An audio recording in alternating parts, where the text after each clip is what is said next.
Kemarin ini kita sempat berdua mendapat seperti ancaman bluffing dari para mereka yang rupanya YouTuber Kristen yang sudah tidak tahu lagi menjawab Kainama dan Aryeso. Ini sudah data-datanya sudah dibuka dan mereka sudah tidak tahu lagi mau patahkannya gimana argumen ini, sehingga mereka bilang Kainama ini akan dilaporkan atas dasar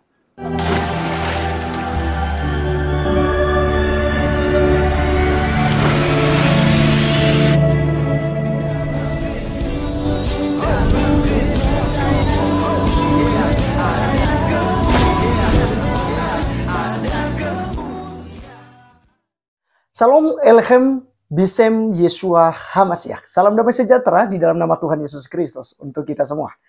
Pada video kali ini teman-teman sekalian, mari kita membahas mengenai Ustadz Ahmad Kainama. Di mana teman-teman sekalian, di sini dia sudah mulai ketakutan dan jujur ya, bahwa dia tidak pernah kuliah di Sekolah Tinggi Teologi Jakarta, STT Jakarta. Karena memang ya dia tidak pernah sekolah. Dia mengaku lulusan dari STT Jakarta, mengaku lulus S2-nya dari Leiden, Belanda, S3-nya itu di Haifa, Israel, dan kemungkinan besar S4-nya itu ya di Vatikan, kata dia ya.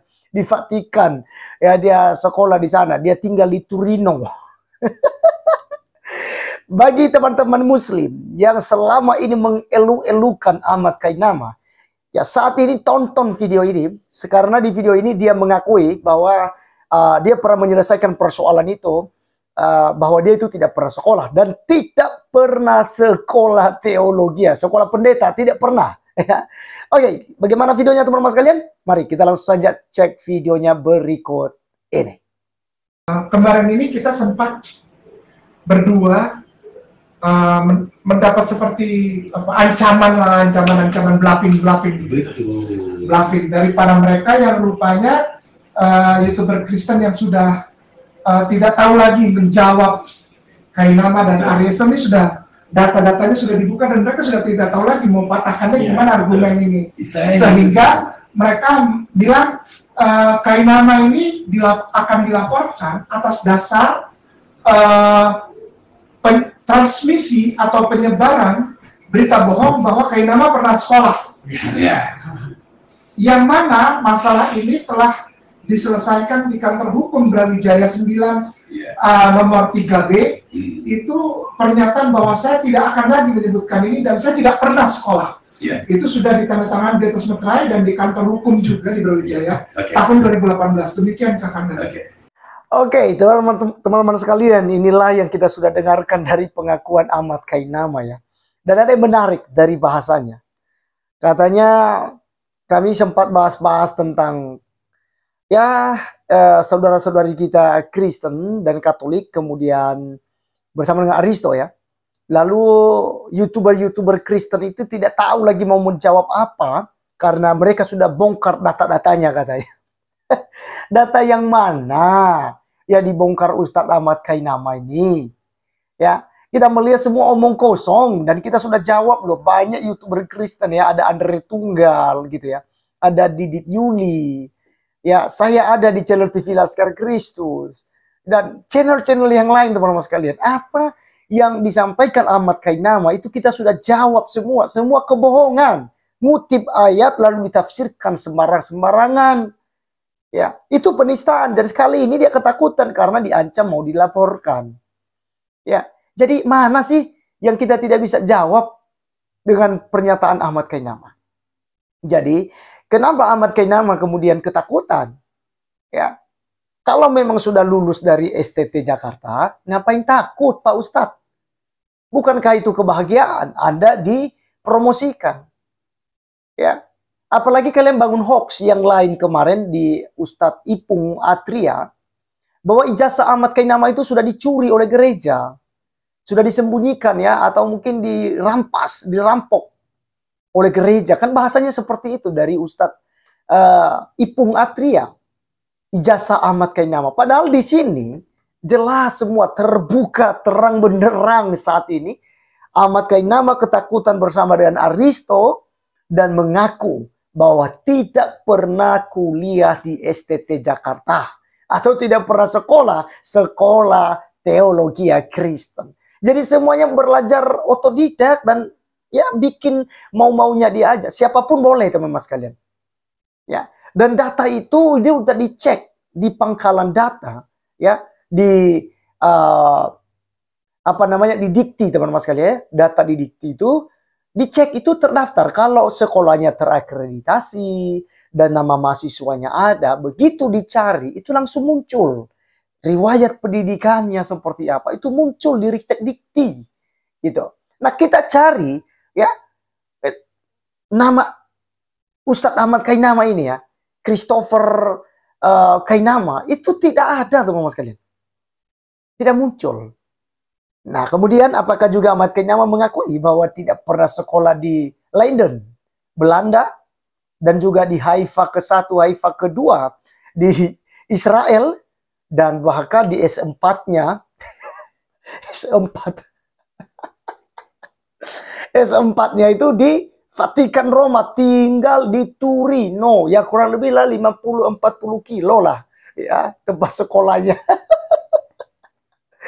Jadi semua teman-teman dari Muslim yang selama ini itu ngefans dengan Ahmad Kainama dan percaya dengan bualannya, takianya, dan berkata memang Kainama adalah orang terpintar dari kalangan Kristen, murtad karena Islam paling benar, lalu membanggakan Islam, membanggakan Nabi Muhammad, membanggakan Allah SWT, ya.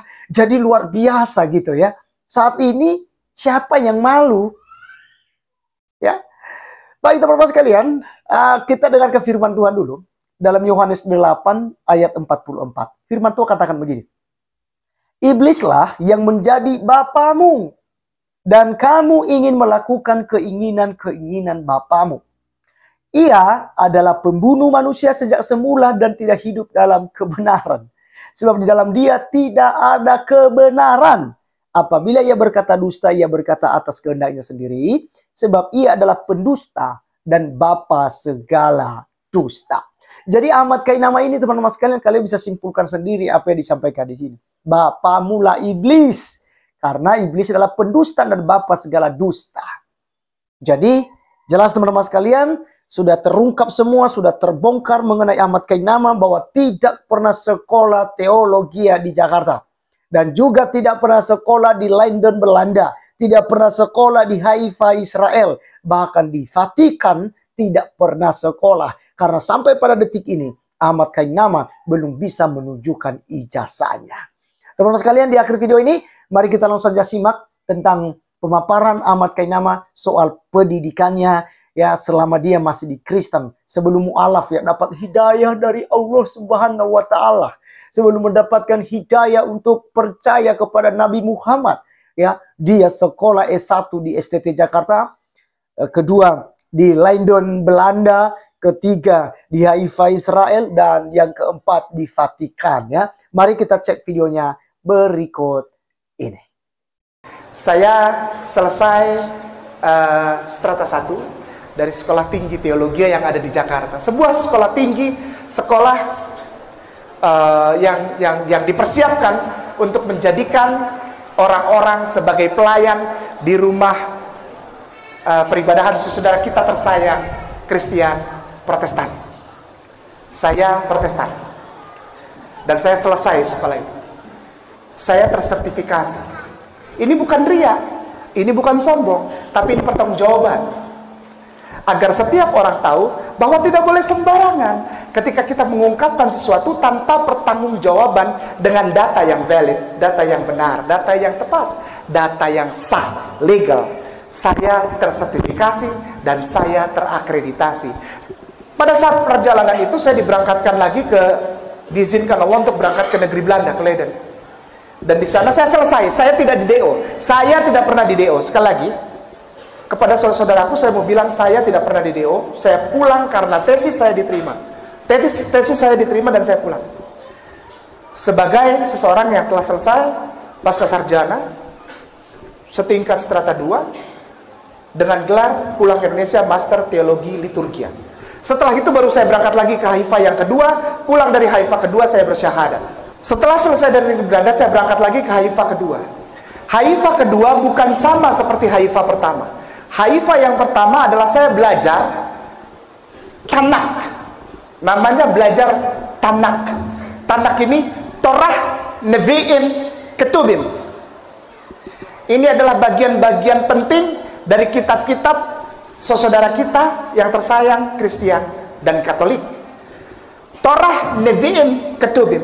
Torah adalah kitab Taurat. Ya, hukum, law, tatanan. Ya, tatanan ibadah, tatanan berkehidupan dan macam-macam. Ya, hukum, law. Lalu yang kedua Nevi'im. Nevi'im artinya kitab para nabi. Itu dibagi lagi, ada nabi besar, ada nabi kecil, ya kita belajar sana. Lalu yang ketiga adalah Ketubim, kitab-kitab pujian. Termasuk di dalamnya kitab Zabur yang dikenal oleh kaum muslimin dan muslimat. Yang di sana disebut Mizmor. Atau bahasa Indonesianya dalam Alkitab orang Kristen sekarang Mazmur. Mizmorah itu di sini disebut Mazmur. Nah, saya belajar itu. Saya bukan cuma baca, Bapak. Saya pelajari itu di tempat kitab itu ditulis. Saya tidur di Torino dulu dan belajarnya di Vatikan. Di gereja Santo Petrus Basilika, jaraknya sekitar 40 sampai ya 50-an kilo lah dari Torino. Saya tidur di Torino dulu dan belajarnya di Vatikan.